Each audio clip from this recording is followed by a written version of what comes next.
Bastrop, Texas is well known for its rich history, natural beauty, and an authentic vibe that you just can't find anywhere else. The city of Bastrop is proud to bring you Overheard at City Hall, a podcast aimed at bringing you, our community, inside the walls of City Hall to get to know the hardworking men and women of the city of Bastrop who wake up every day to serve you, our citizens. Join us as we discuss the many topics that on any given day may be overheard at City Hall.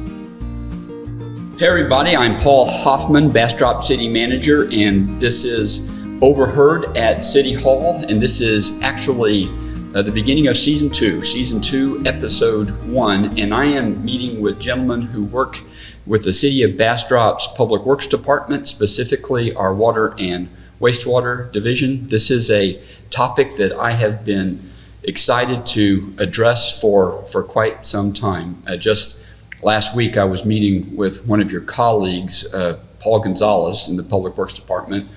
Paul serves on our Employer of Choice team, and future podcast we'll dive into the details there. And he was talking about how it's really okay that the public doesn't always know all the details of what it is we do, and that it's really okay if they can take some things for granted. And one of the things people take for granted is that when they flush a toilet, it's going to go somewhere and it's going to be appropriately treated and dealt with efficiently, environmentally. Well, you are the guys who take care of that and other things. And yeah, to the extent people really need to know a little bit more about all of that, because there are some things that they can do to help us out. And of course they're paying for all of this, so we're going to give them that opportunity today. So let's start by going around the table here, starting with you, Fernando, and give us your name and your title, and maybe a little bit about your background, how long you've been with the city of Bastrop. Okay. Hi, my name is Fernando Guerrero. I'm a water and wastewater treatment operator.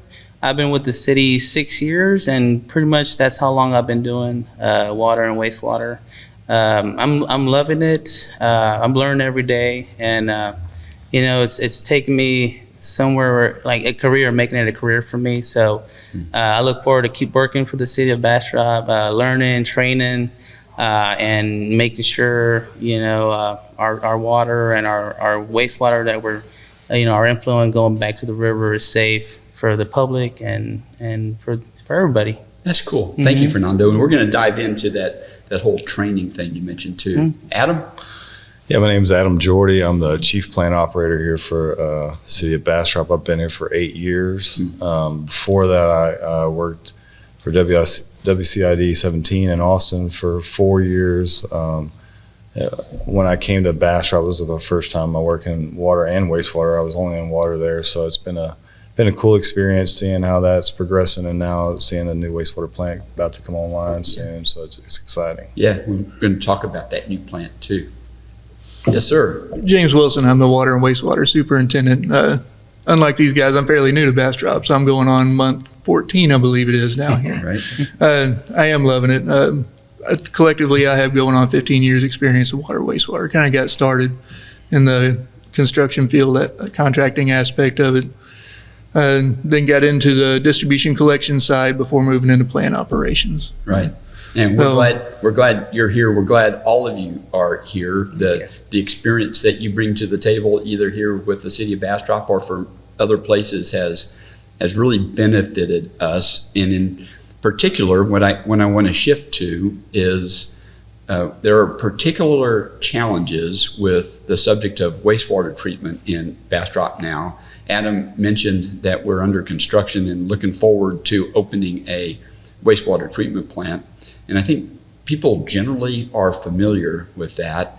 But what I want you guys to focus on here for a few minutes are the particular challenges day to day that you guys go through to keep this over 40-year-old plant working. Talk about maybe the history of that plant, and again, just what's it like keeping it under our permitting parameters every day? It's a struggle for sure. Okay.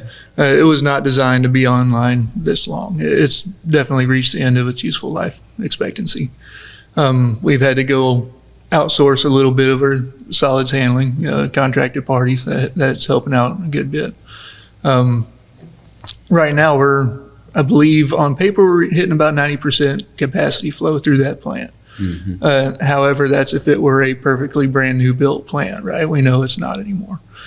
So that definitely strains things. That makes it difficult to operate and manage, and trying to balance the budget around all that. It's tough to predict when things are going to fail on something that old. So, okay, so it occurs to me while I'm listening to you give that answer that maybe it's a good idea to just back up a little bit. And if you were talking to someone you run into at HEB and they had a very general question like just how does a city treat wastewater, right? Can you just overview for kind of just a very basic level, how does a wastewater treatment plant work? That might be interesting.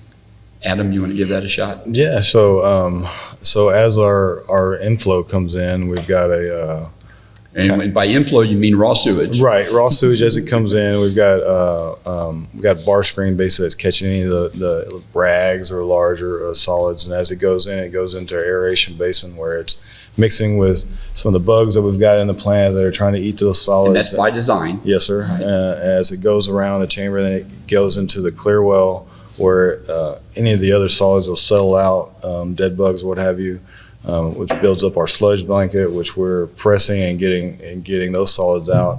And so there's a press, there's a belt press yes, that sir. literally squeezes moisture out of that product. Yes, sir. Right. With a polymer, with a chemical that we add to it to help relieve some of that water. And then as that water it sits in the clarifier, and then that clear water goes over the weirs, which are basically like a channel. Kind of like a channel, yeah. Right. And then that goes out into a chlorine contact chamber where it's in contact with high doses of chlorine for a while, and then it gets hit with sodium bisulfite that takes the chlorine out of the water as it goes out to the river. So pretty kind of a complicated process. Yeah. A lot of management, a lot of chemistry, a lot of variables, and a lot of variables that have to be managed by operators who know what they're doing. Yes, sir. Right. James mentioned the sludge hauling we do. Talk about why we do that and how that's particularly necessary for us to do right now. So I don't think anybody expected the amount of growth that we have here in the city. And so with all the houses getting built and all the extra waste coming to that plant, it's hard to keep up with the amount of pressing that we have to do to get those solids out. So that's like a kind of a critical path part of the process. Yes, sir. Okay. So right now, a lot of us are working overtime on the belt press to try to keep ahead of that waste as it comes into the plant. Because if we get behind there, everything kind of backs up. That's right, and we're pulling samples twice a week, and we're trying to stay in compliance with that, and it's a struggle right now. That's why we're waiting for this new plant to come on, and it's going to be a great thing once we get that. It's going to be a great thing, right? So we're contracting with folks who come in with trucks. Yes, sir. And load up those trucks with treated sludge. It's not the final product by any means. And that is trucked to a different facility that process has the capacity for that. Yes, sir. And that helps us with the overall capacity issues. Right. Yeah, and that's been a great thing. I mean, like I said, we're trying to run that press 5 days a week, and then 3 days a week we've got sludge haulers coming in and helping us drop the level in our digester to get all the solids out of here. So to try to stay on top of everything. So describe the permit and the permit parameters. How does the state, through the Texas Commission on Environmental Quality, monitor that? What are our permit treatment requirements? You want to jump on that? So the state limits us. They're given authority from EPA, first of all, from the federal government, right? They lean on us. We report biological oxygen chemical demands. We report E. coli levels, total suspended solids, ammonia, nitrogen levels. as well as pH and dissolved oxygen Right. content in our final effluent, the final water, treated water leaving the plant, hitting the river. And it's fairly strict, and with good reason. Yeah, we want to make sure that we are producing a good quality effluent for any Effluent goes downstream users. Directly into the Colorado River. Absolutely, yes. And I know on a personal level, I love rivers. I've grown up on the Colorado River all my life, just different segments of it, right? And I want to preserve that, not just for citizens in this immediate area, but anyone downstream and anyone in the future as well. That is what it's all about. That's Right. right. So, what does it take to be an operator here? What kind of certifications and licensing does the city of Bastrop require? Fernando, do you want to address that one? I'll get that one. So we get our license through the state, which is TCEQ. And so it pretty much, we have to have both experience, hands-on experience, and also take certain classes. Let's say like for wastewater, you got your basic wastewater and then wastewater treatment. But it goes from, you start out with your D, and you can take that as soon as you start, working at the treatment plant. And then from there, you have to wait a year and then take 40 hours, and you'll be able to take your C. Right. And so, and then after that, it goes up to B, which is 3 years, 40 hours of class. And then you got your A's, which is 6 years, and you do 80 hours of, 40 Okay. hours, no, 80 hours of, Right. of classes. And so, yeah, pretty much our goal, is to be double A's, especially right now we're in a good spot because we're both water and wastewater. And so we're able to actually take classes for both and become double A's, which, if you go to a bigger city, they're kind of, either you're gonna be a water guy or a wastewater guy, and you're unable to get that. So I'm very happy to be here. And then also that, we're a GUI system. GUI system is pretty much our wells for our water side. It's just we're pulling water from the river. And so we have, they're groundwater under the influence Right. of the river.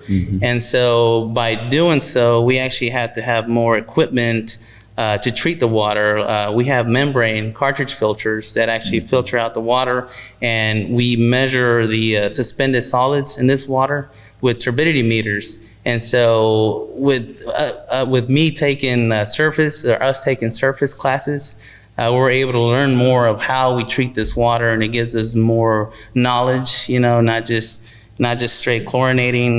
We're chlorinating, we're filtering, we're adding chemicals. And so it's just amazing, and I think doing chemistry, biology, and math, I think it's just, your teachers in high school be like, you're gonna need this later on in life, and then it turns out it's true, and I'm very excited. I do love math. I'm not saying I'm the greatest, but I do love working on stuff. I love tweaking our equipment, trying to save the city money. We can do things better.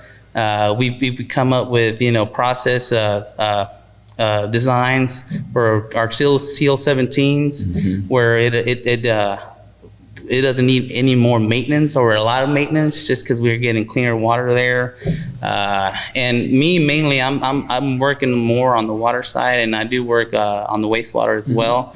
And I love the wastewater because it's pretty much, like Adam said, it's kind of like what the river does naturally, but we're condensing it into one small package plant, where it's like billions and trillions of bacteria doing all this biological That's a really treatment. interesting way to put it. We're concentrating in one area, spot. And so what the river does naturally. Yes, definitely. And it's just amazing. And I really feel like we can get kids and like high school involved in this, because they say that operators are becoming, the older operators are kind of retiring.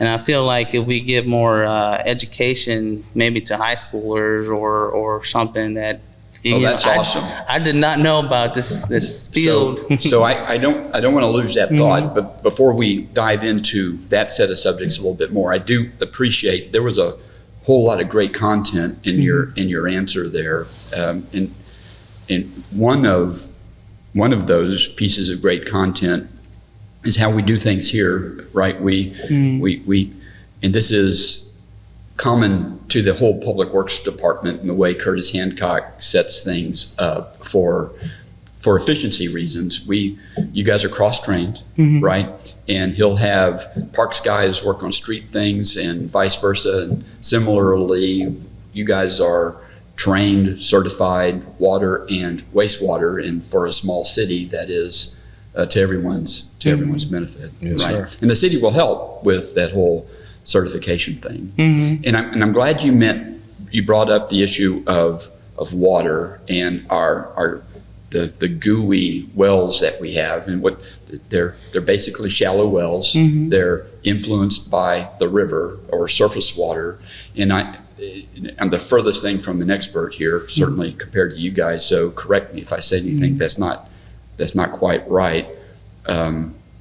It's more expensive to deal with surface water than it is a bona fide, traditionally deep well, Yes, right? yes. And so these shallow alluvial wells need to be treated like surface water, Yes. which is more complicated, more expensive than just pumping water out of a 800-foot deep well and sticking some chlorine in it. Here in Bastrop, it's a little more complicated. Yes. And as we think about the city's growth, and Adam talked about how quickly we're growing, and just a quick comment on that. I think we've known that we're going to get bigger. I think maybe what caught us off guard a little bit these last couple of years is just how quickly that has happened. And frankly, some areas that we had identified as being commercial are developing instead as residential. And it's those rooftops that are putting the real demand on the system. Yes, right? sir. But as we look into the future, we are, and the city's been planning for this, I think, diligently for years. The city's been in the process of acquiring surface water. Rights for well water, deeper wells. We're in design of a new water treatment plant, all of which will provide a higher quality and more reliable water source for us, is the idea, right? Yes, sir. Okay, that's great. So what certification levels do you have? Right now, I currently have a B surface water, Okay, and then also a C, and I'm working for my B wastewater. right. Hopefully in December, I just need to complete my hands-on experience. Well, that's great for now. And so I try to study. My thing is I try to study every day and not to leave it at the very end. So every day I just go through my books, at least like 30 minutes a day. And it gets pretty intense once you're there taking the test, because it's like 3 to 4 hours. And so you're trying to pass it, and you're thinking, like, oh man, if I miss this, do I want to stay for the second one? It is not easy. Oh, no. Years ago, but my dad was a treatment plant operator back in the day, and I remember him studying every day and stressing about it gets a little stressful sometimes. So we're not alone from other employers, and we hear this all the time. Just I think all employers seem to be struggling with recruiting qualified applicants. How's that been going for us? It's been a struggle, it seems. And you mentioned working overtime. Yes, sir. Right. We've actually got to hire a couple guys here lately, so it's been nice. But yeah, it's been a struggle. It seems like through the pandemic, and now it's just hard getting anybody to come apply. Yeah, and just recently we've made some decisions to bump up salaries and to. Which we appreciate. Well, and we appreciate the city council's willingness to do that. I think they certainly recognize how important the work is that you guys do. Thank you. And the need to keep those positions filled. Yes, absolutely. Sir. Yeah, and I talk to city managers fairly frequently from across the state. We're not alone. This isn't just a Central Texas thing. I think every city that's in the business of managing water and wastewater is having some difficulty. We're in competition with a lot of other cities who are trying to recruit qualified people. Yep. Mm-hmm. So you mentioned the new wastewater plant. how will having that new plant online be of benefit? It's going to relieve the existing plant tremendously up front. It's going to be rated at a total flow of 2 million gallons per day. The current plant is 1.4. Yeah. But So essentially, first rattle out of the box, that's going to be 2 million gallons a day. right. And- And the plan isn't that we can, unfortunately, we just can't shut off the existing plant day one, right? We're Right. going to have to go through a process of decommissioning that plant. Right. There's still more phases to come, though all the wastewater that's currently going to the current existing facility, we have to reroute across the river into the new plant. Building new lift station on the site, essentially, and Yes, sir. Yeah. And we talk about our existing plant, we kind of categorize it as a plant, right? It's really a facility. There's 2 different treatment units That's right. in our existing facility. Right. So when that time comes, that's essentially 3 different plants that we're going to have to try to stay on top of and operate. yeah, the new plant is called wastewater plant number 3. Right. Right. Exactly. And you can have 5 exactly plants built exactly the same. All 5 of those are going to operate a little bit differently. They each have their own little tricks to them. You know, they like to operate a certain way. So it's going to be interesting, just trying to work through the kinks and get to learn the new facility and exactly what makes it run the smoothest. So the story is that those 2 plants that you guys are operating now were purchased from the city of Austin by the city of Bastrop, I think in like 1980, in the early 1980s, and purchased for $1. And they're package plants, right? And to a point Adam made earlier, not at all intended to be in service for 40 years. So no, I think the city got its money's worth. Yeah, I out think of all so. of that. I think so. Right. And now we're dealing with the new wastewater treatment plant and ensuring that we're paying for that appropriately. And We get new equipment. And you get new equipment. Oh, it's like That's brand new exactly toys. right. So you guys have had the opportunity to tour the new plant and see the administration building, and We've seen the blueprints, but I've been planning to go. You guys there. are too busy to take a tour. Maybe we need to get that lined up for you. Right. One thing I'm really looking forward to is just the lab itself. The lab we have right now is virtually non-existent compared to what we're going to have. Well, and Curtis tells Right. me that the plan is to get to the point where we can do more of our certified lab work. here on Absolutely, site. and that's going to mean a world of difference to the operators. efficient. It's going to be more efficient. It's going to save the city money, but we're going to be able to get results faster, right? That's going to play a key role in our process operations and how quickly we can react to changes in the plant, see them occurring. Yeah. Well, gentlemen, thank you. Really proud of the work you guys do, how on top of things you guys always are. Know the work has been hard. Never receive any complaints from any of you or any of your colleagues. You guys just do it. You do it for the right reasons, and really appreciate it. Thank you very much. Thank you, Thank you. sir.